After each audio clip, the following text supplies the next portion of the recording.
का हमारा टॉपिक है स्पीसीज, जाति। मेयर के द्वारा जाति की यह परिभाषा 1942 में दी गई थी।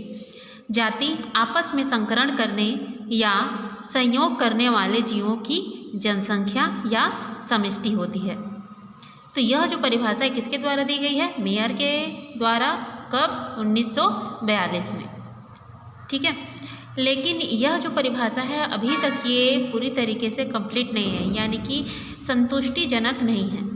ठीक है, जैसे यहाँ पर वर्ड लिखा है मैंने जीन पूल। ठीक है, जीन आप समझते हैं जो डीएनए में पाए जाते हैं जीन। ठीक है, ये जो जीन पूल है, पूल यानी कि समूह है यहाँ पर। ठीक है, हम लोग जैसे तालाब रहता है या फिर किसी भी क्या बोलना चाहिए स्विमिंग, इसको किस तरीके से समझ सकते हैं ये चलिए देखते हैं कि जैसे स्विमिंग पूल है ना, स्विमिंग पूल में क्या भरा रहता है? पानी है। ठीक है, उसी तरीके से यहाँ पर कोई पॉपुलेशन है, ठीक है, कोई जनसंख्या है जहाँ पर एक ही जाति के जीव पाए जाते हैं, एक ही स्पीसीज के जीव यहाँ पर रह रहे हैं। तो इन सभी में क्या है? समान जीन पूल उपस्थित रहता है, यानी कि समान जाति के समूह में क्या रहता है? समान जीन पूल पाया जाता है। उसी को ही क्या बोला जाता है? Gene pool. समान जाति के समूह में पाए जाने वाले जीन के समूह को ही जीन पूल कहा जाता है। ठीक है, तो इस तरीके से हम देखते हैं कि ये क्या बोल रहा है? जाति आपस में संकरण या संयोग करने वाले जीवों की जनसंख्या है। तो यहाँ पर एक चीज़ और उठता है कि यहाँ पर अगर सेम स्पीसीज के बीच क्या हो रहा है? संकरण की क्रिया हो रही है, तो सेम जाति का ही क्या बनता है? जीव का निर्माण होता है।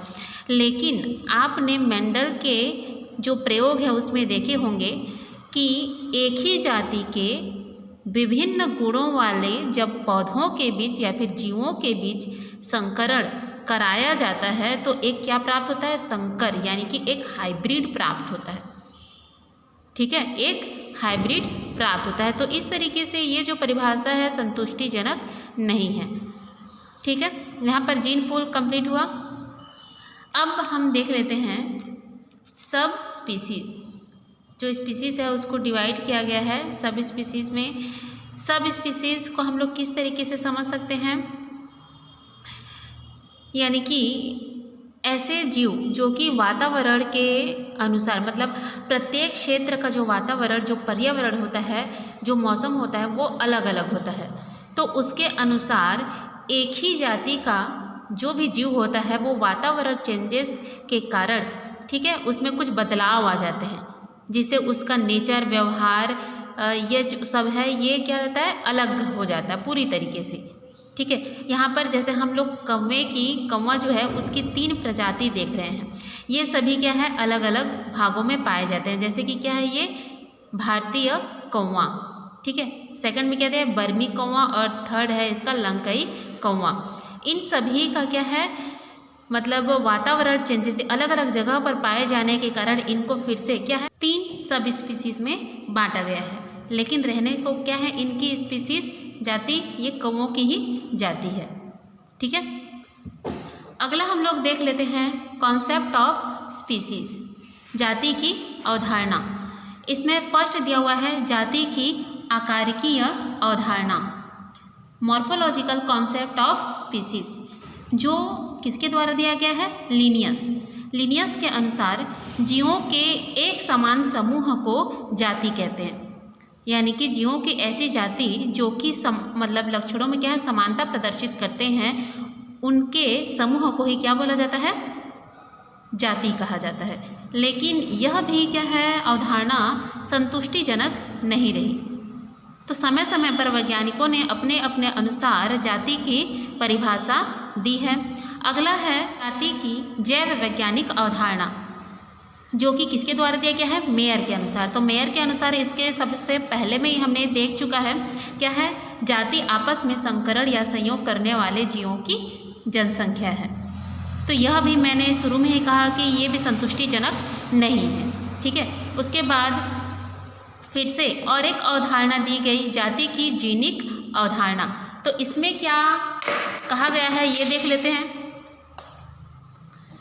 इसमें कहा गया है कि जाति अंतरा प्रजनन यानी कि इंटरब्रीडिंग, ठीक है, प्रजनन जिसको बोलते हैं, ठीक है, आपस में संकरण या फिर आपस में प्रजनन करने वाले जीवों की ऐसी आबादी है, ठीक है, या फिर ऐसी जनसंख्या है जिसमें एक समान जीन पूल पाया जाता है, ठीक है। तो कुछ हद तक यानी कि बहुत हद तक ये जो कॉन्सेप्ट है थोड़ा सा संतुष्टिजनक है। तो इसमें जाति क्या है, आपस में संयोग करने वाले या फिर इंटरब्रीडिंग करने वाले जीवों की ऐसी आबादी है जिसमें एक समान जीन पूल पाया जाता है, ठीक है। तो ये तो हो गए इनके 3 कॉन्सेप्ट जो कि आपको जानने चाहिए, ठीक है, याद भी रहने चाहिए और कॉपी में भी ये सब जो टॉपिक मैं पढ़ा रही हूँ उन सभी को आप लिखते जाइए, ठीक है। अगला पॉइंट हमें देखना है वर्गीकी के पदानुक्रम, ठीक है, हायरार्की ऑफ टैक्सोनॉमी। यहाँ पर जो भी पद हमने पढ़े थे यानी कि हम लोग कुछ कैटेगरीज़ के बारे में पढ़े थे। कैटेगरी में क्या था ये थोड़ा मैं दिखा दे रही हूँ। कैटेगरी में था इस तरीके से, क्या क्या है, किंगडम है, फाइलम है, क्लास है, ऑर्डर, फैमिली, जीनस और स्पीसीज। तो ये सभी कैटेगरी को एक निश्चित क्रम में व्यवस्थित करना है, एक पदानुक्रम है, ठीक है, हायरार्की जिसको बोला जाता है। तो एक निश्चित क्रम में व्यवस्थित करना ही क्या कहलाता है, हायरार्की ऑफ टैक्सोनॉमी।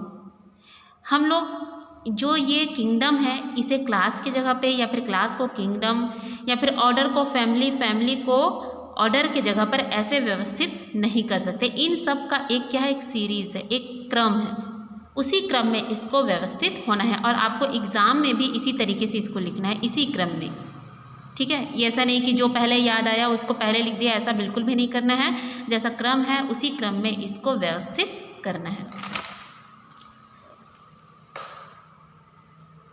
तो आइए थोड़ा इसका परिभाषा देख लेते हैं।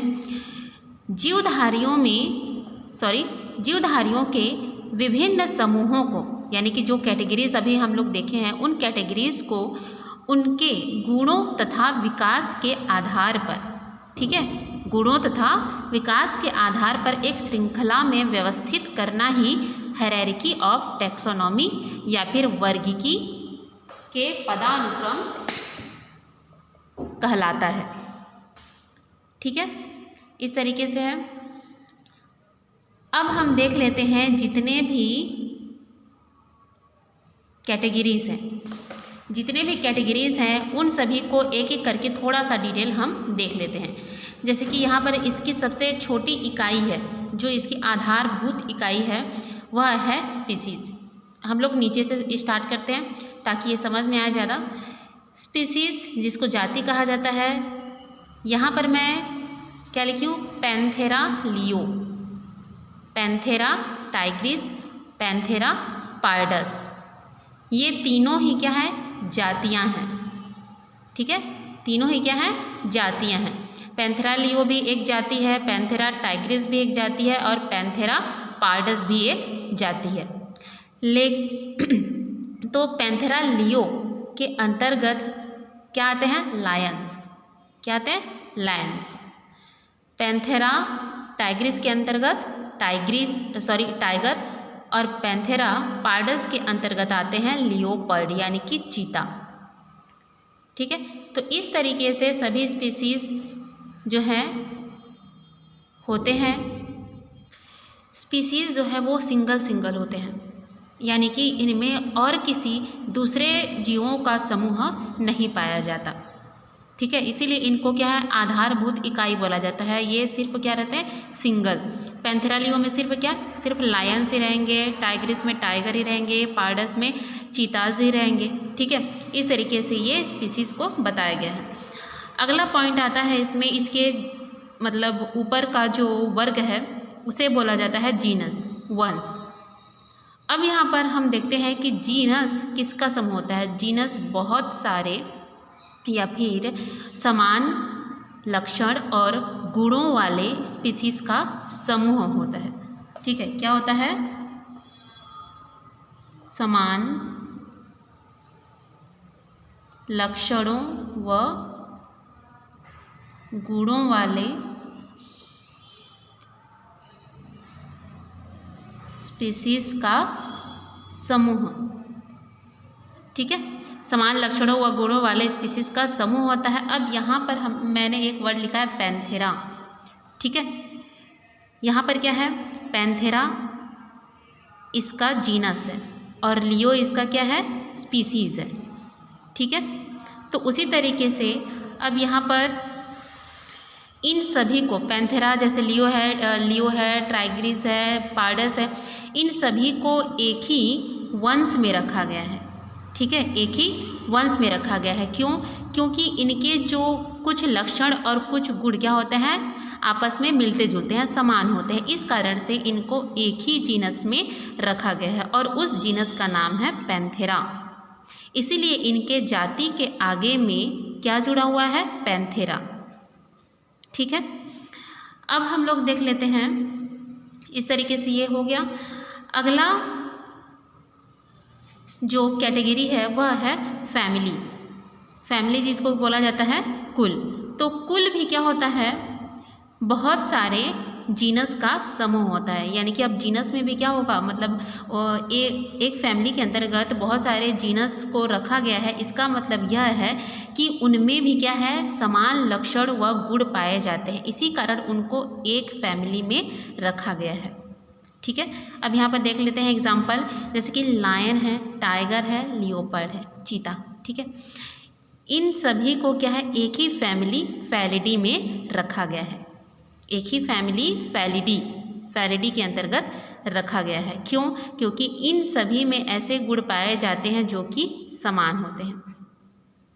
इनके लक्षणों और गुणों के आधार पर ही इनको एक ग्रुप में रखा जाएगा। ठीक है, अगर समानता प्रदर्शित नहीं करते हैं तो उनको एक ग्रुप में नहीं रखा जाएगा।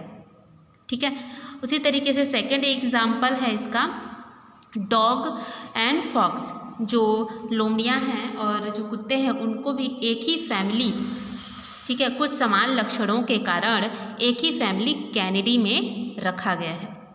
कैनिडी क्या है, फैमिली है। ठीक है, इस कैनिडी फैमिली के अंतर्गत जो डॉग्स है, इन फॉक्स को, ये इन दोनों का जो जीनस है वो अलग होगा। ठीक है, इन दोनों का जीनस क्या होगा, वो अलग होगा, लेकिन इनको एक ही फैमिली के अंतर्गत रखा गया है। ठीक है, उसी तरीके से जितने भी दाल प्रदान करने वाले पौधे होते हैं, जितने भी दाल प्रदान करने वाले पौधे होते हैं उनको पेप्लियोनेसी कुल के अंतर्गत रखा जाता है, और जितने भी धान प्रदान करने वाले पौधे हैं उन सभी को ग्रैमिनी कुल के अंतर्गत रखा गया है। अगला जो कैटेगरी है वह है ऑर्डर। ऑर्डर जिसको बोला जाता है गण। तो गण में भी यह भी किसका समूह होता है, समान फैमिलीज़ का, समान लक्षणों व गुणों वाले कुछ फैमिलीज़ का क्या होता है, ये समूह होता है। फैमिलीज़ मिलकर एक ऑर्डर का निर्माण करते हैं। ठीक है, फैमिली, अब देखते हैं इसका एग्जाम्पल किस तरीके से है। फैमिली कैनिडी और फैलिडी। फैलिडी के अंतर्गत क्या आ रहे थे, लायन है, टाइगर है, लियोपर्ड है। कैनिडी के अंतर्गत आ रहे थे फॉक्स है, डॉग है। तो इन सभी को, मतलब ये दोनों फैमिली कुछ चीज़ों में क्या करते हैं, समानता प्रदर्शित करते हैं। तो इस आधार पर इनको एक ही ऑर्डर में, एक ही ऑर्डर कौन सा, कार्निवोरा। ठीक है, एक ही ऑर्डर कार्निवोरा के अंतर्गत रखा गया है। ठीक है, इस तरीके से ये क्लियर है। अगर जो समझ नहीं आएगा उसे आप लोग मुझे कॉल करके या फिर मैसेज के थ्रू मुझे पूछ सकते हैं। अगला कैटेगरी है क्लास, वर्ग। इनमें इसके पहले हमने क्या देखा, गण। ठीक है, तो यहाँ पर गण मिलकर, ठीक है, सेम चीज़ आ जाएगा। बहुत सारे गण मिलकर क्या बनाएंगे, एक क्लास का फॉर्मेशन करते हैं। एग्जाम्पल में फिर से देख लीजिए, यहाँ पर ऑर्डर है, 2 ऑर्डर हैं। ठीक है, यहाँ पर एग्जाम्पल में सिर्फ 2 या फिर 1 का ही हम लोग ले रहे हैं। आपके बहुत सारे मल्टीपल, मतलब लाखों हजारों हमारे इस पृथ्वी पर ऑर्डर है, क्लास है, फैमिली है, ठीक है। लेकिन एग्जाम्पल के रूप में आपको सिर्फ यहाँ पर इतना ही बताया जा सकता है, सभी पॉसिबल नहीं है। तो यहाँ पर ऑर्डर क्या है? प्राइमेट्स। क्या है? प्राइमेट्स। और सेकेंड ऑर्डर है कार्निवोरा, जो कि अभी हमने देखा, ठीक है। तो प्राइमेट्स के अंतर्गत आते हैं ह्यूमन, गोरिल्ला, मंकी आदि, ठीक है। उसी तरीके से कार्निवोरा के अंतर्गत आते हैं लायन, लियोपर्ड, टाइगर है, कैट है, डॉग है आदि, ये सभी को इनके अंतर्गत रखा गया है। तो अब देखते हैं कि अब इनमें कुछ लक्षण क्या होते हैं, इनमें भी समानता प्रदर्शित करते हैं, ठीक है। ये दोनों जीव कुछ लक्षणों में समानता प्रदर्शित करते हैं, जिसके कारण इन्हें सेम क्लास में रखा गया है। सेम क्लास कौन सा? मेमलिया, ठीक है। मेमलिया, ये जो दोनों में पाए जाने वाले जीव होते हैं, ये सभी क्या होते हैं? स्तनधारी होते हैं, मैमल्स होते हैं, ठीक है। तो मैमल्स की कैटेगरी में आने के कारण इनको क्लास मेमलिया के अंतर्गत रखा गया है, ठीक है। अब देख लेते हैं हम जो क्लास मेमलिया है,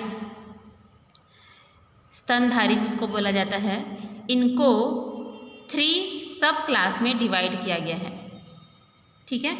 कितने? 3 सब क्लास में डिवाइड किया गया है।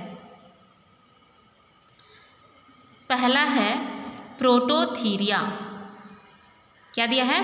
प्रोटोथीरिया, यानी कि अंडे देने वाली जितनी भी स्तनधारी हैं वो इन सभी इस प्रोटोथीरिया के अंतर्गत उसको रखा गया है।